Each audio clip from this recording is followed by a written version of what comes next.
चलिए students, Hariom LP classes के इस डिजिटल प्लेटफॉर्म पर आपका हार्दिक स्वागत एवं अभिनंदन है। पिछली क्लास में अपन ने अध्ययन किया था ई कॉमर्स का इंट्रोडक्शन और ई कॉमर्स के अवधारणा के अंतर्गत ही आज अपन बातचीत करते हैं ई कॉमर्स का कार्यक्षेत्र। देखिए, वैसे मैं ये टॉपिक आपको पहले देखे हुए होंगे और इधर उधर आपने देखे भी होंगे, जिसके अंतर्गत की सबसे इम्पोर्टेंट बात आती है अपने जो डिजिटल क्रांति है उसी के साथ साथ अगर अपन बातचीत की जाए तो अपन बातचीत करते हैं कैसे इसको यूज़ किया जाता है और कैसे इसको अपन आगे बढ़ा सकते हैं। उसी के रूप के अंतर्गत बातचीत करते हैं इसके कार्यक्षेत्र के बारे में। तो आइए बातचीत करते हैं अपन कार्यक्षेत्र के बारे में। बिल्कुल एक छोटा सा हेडिंग लगाते हैं अपन, ई कॉमर्स का कार्यक्षेत्र। ई कॉमर्स का कार्यक्षेत्र। देखिए, वैसे मैं आपको बताना चाहूँगा, जो कार्यक्षेत्र है मतलब जो कार्य करने की क्षमता और कहाँ पर कार्य किया जाता है, जिसी के अंतर्गत अगर अपन सबसे इम्पोर्टेंट बात देखी जाए तो कार्यक्षेत्र इसका कोई एक बिल्कुल एक छोटा रूप नहीं है, बहुत ही बड़ा एक विशाल रूप है और बहुत बड़ा एक विशाल नेटवर्क है।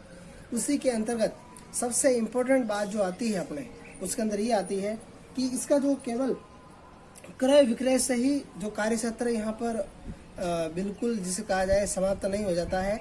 इसका कार्यक्षेत्र और ज़्यादा बढ़ जाता है। कब बढ़ता है?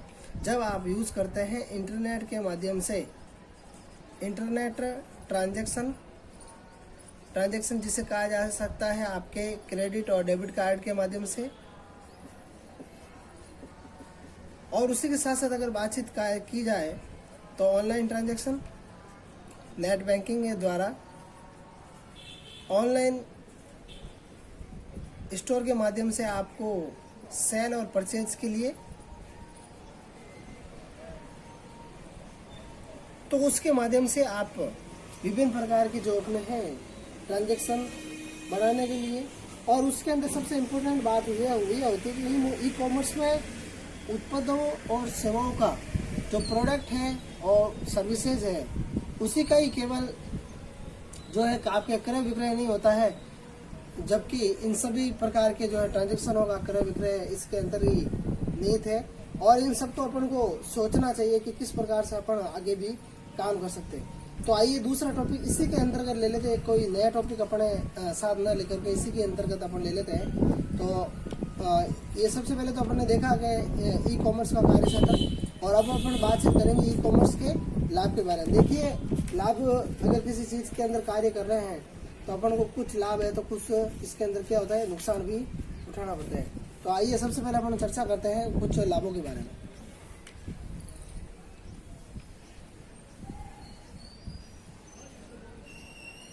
ई कॉमर्स के लाभ के बारे में।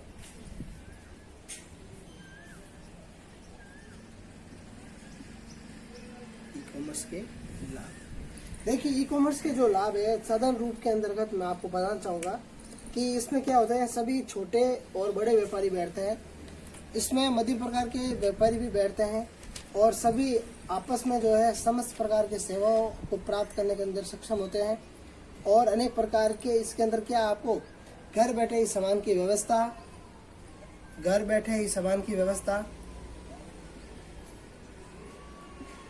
आपको इसके अंतर्गत शोरूम जाने की जरूरत नहीं। किसी को अगर सामान की व्यवस्था हो तो शोरूम जाने की आपको जरूरत नहीं, बिल्कुल घर बैठे ही आपको इसके अंतर्गत किसकी व्यवस्था इसके अंतर्गत हो जाती है।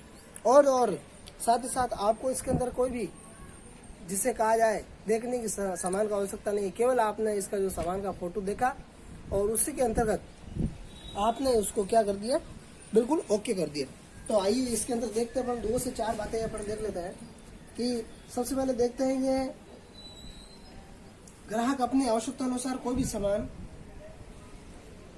इसमें क्या होता है सबसे इम्पोर्टेंट बात है, ग्राहक नोट्स बनाना चाहे नोट्स बना लीजिए, अपनी आवश्यकता के अनुसार कोई भी सामान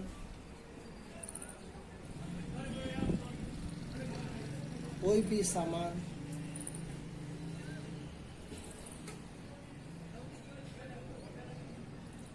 कोई भी सामान लिखिए आप सभी।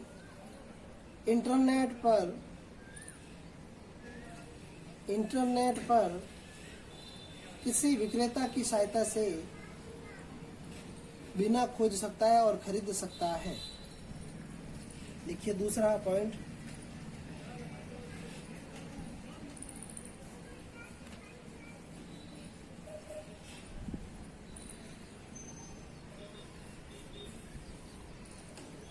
ई कॉमर्स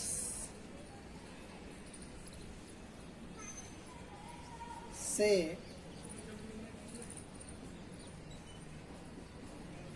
व्यक्ति को अपने मनपसंद की चीजें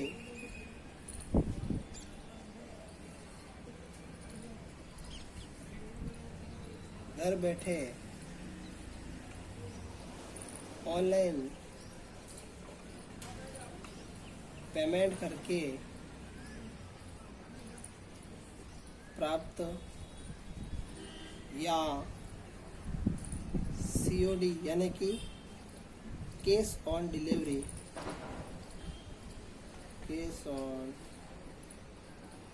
का ऑप्शन भी यूज कर सकता है।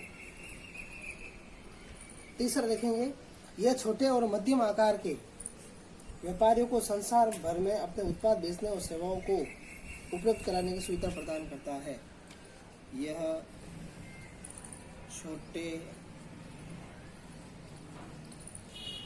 और मध्यम आकार के व्यापारियों को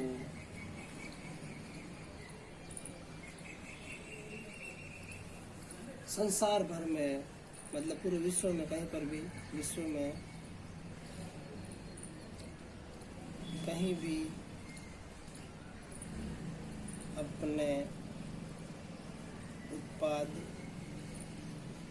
बेचने और सेवाएं उपलब्ध करवाने के लिए कराने की सुविधा प्रदान करता है।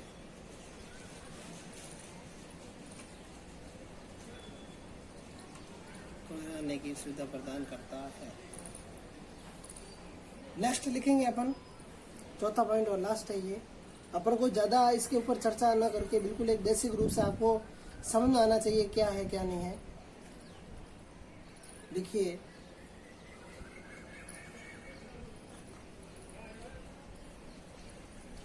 लाभ के अंतर्गत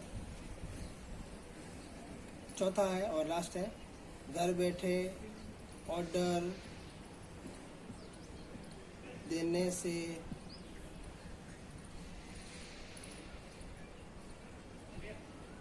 समय एवं अनावश्यक धन की बचत होती है। देखिए, चौथा वाला जो पॉइंट है वो मैं आपको बताना चाहूँ। अगर आप घर बैठे हैं और ऑनलाइन किसी को अगर ऑर्डर बुक कर रहे हैं तो उससे क्या होगा, अगर आपको मार्केट अगर जाना पड़ता है, आपके घर से अगर 5 किलोमीटर दूरी है, तो अगर आप बाइक या टेम्पो या हीरो होंडा से अगर जाएंगे और अगर आप 100 रुपीज़ का अगर कोई सामान लेकर आते हैं तो आपके 20 से 30 रुपये का पेट्रोल चल जाता है आने जाने के अंदर, क्योंकि सब जगह रोड तो एक जैसी होती नहीं है। कहीं बेकार रोड होगी, कहीं आपको ब्रेक भी लगाना पड़ेगा, कहीं आपको गियर भी चेंज करना पड़ेगा, तो ये सारा का सारा होना। उसके बाद में अगर दुकान के ऊपर भीड़ रहती है तो आपको क्या होगा, जाते ही एकदम दुकान वाले तो आपको देगा नहीं सामान, क्योंकि 100 रुपये का आइटम है और जो लोग 2-4 हज़ार रुपये का आइटम ले रहे हैं तो उनकी लिस्ट पहले ओके होगी। हालांकि दे सकता है दुकान वाला, लेकिन आने जाने के अंदर टाइम खराब, प्लस उसके अकॉर्डिंग आपका सारा का सारा क्या हो जाता है, शेड्यूल खराब हो जाता है। तो आपने देखा अभी कि ई कॉमर्स के जो सबसे पहले है जो कार्यक्षेत्र, लाभ। अब अपन इसके देखते हैं। देखिए, कोई काम करते हैं तो उसके अंदर लाभ भी होता है और कोई काम करते हैं उसके अंदर क्या होता है, हानि भी होती है। तो दोनों के ऊपर अपन विचार विमर्श करते हैं ताकि अपन का क्या बेसिक जो कंसेप्ट है वो अपना क्लियर होना चाहिए। इससे अपना वो उद्देश्य नहीं है कि जो क्लासें हो रही है, ऑनलाइन हो रही है या ऑफलाइन हो रही है, तो लेकिन उससे कुछ फ़ायदा होना चाहिए। ऐसी बात नहीं है कि आप कोई काम करें तो उसके अंदर जो है कुछ लाभ और कुछ हानि नहीं होते, लेकिन समय समय के अकॉर्डिंग होने चाहिए। तो आइए देखिए, अब अपन आगे चर्चा करते हैं हानियों के बारे में। देखिए, एडवांटेज होते हैं किसी कार्य को करने के लिए, और कोई कोई कार्य ऐसे होते हैं जिसके अंदर अपन को क्या होना चाहिए, डिसएडवांटेज। देखिए, एडवांटेज का यहाँ पर मतलब ये है कि आपके लाभ क्या है, और डिसएडवांटेज का मतलब यहाँ पर ये है कि आपकी जो है हानियाँ क्या क्या है। तो अब देखिए, चर्चा करते हैं अपन हानियों के ऊपर। बिल्कुल हानि आएगी। तो सबसे पहले और इम्पोर्टेंट जो हानि है, इसमें क्या है, बिल्कुल बेसिक रूप से मैं आपको बता रहा हूँ। इसमें यह है सबसे पहले कि इसमें क्रेता विक्रेता को देख नहीं सकता है। क्रेता विक्रेता को आपस में देख नहीं सकते हैं। देखिए कैसे, क्रेता जो सामान ले रहा है, विक्रेता जो सामान को बेच रहा है, ये दोनों आपस में कभी भी एक दूसरे को नहीं देख सकते, क्योंकि आपने क्या किया है, ऑनलाइन ऑर्डर किया है। ऑनलाइन ऑर्डर किया है तो क्या होगा, इसमें जो सामान को मेन जो सेठ जी हैं, जिसको अपन कहते हैं आम बोलचाल की भाषा में, जो सेठ होता है, उसे पता नहीं है कि मेरा सामान कौन ले रहा है। उसको ये पता है कि ये वाला जो सामान है फला फला यहाँ पर जो है इस एड्रेस के ऊपर अपन को क्या करना है, भेजना है। बस वो इतना ध्यान रखता है। और ये दूसरा ये ध्यान रखता है कि वो पेमेंट आ गया है यहाँ नहीं आया। बस केवल ये दो बातें हैं आपके लिए इम्पोर्टेंट है। दूसरी और इम्पोर्टेंट बात है, ये तो पहली बात हो गई, चलिए दूसरी बात करते हैं। दूसरी ये बात है कि इसमें इंटरनेट का जो माध्यम है, इसमें इंटरनेट के बिना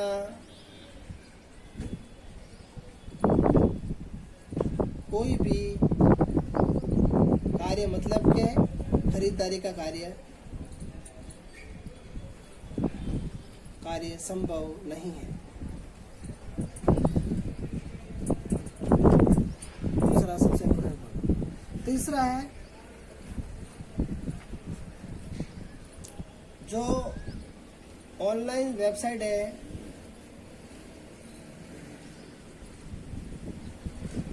जो बहुत अधिक व्यक्तियों का कार्य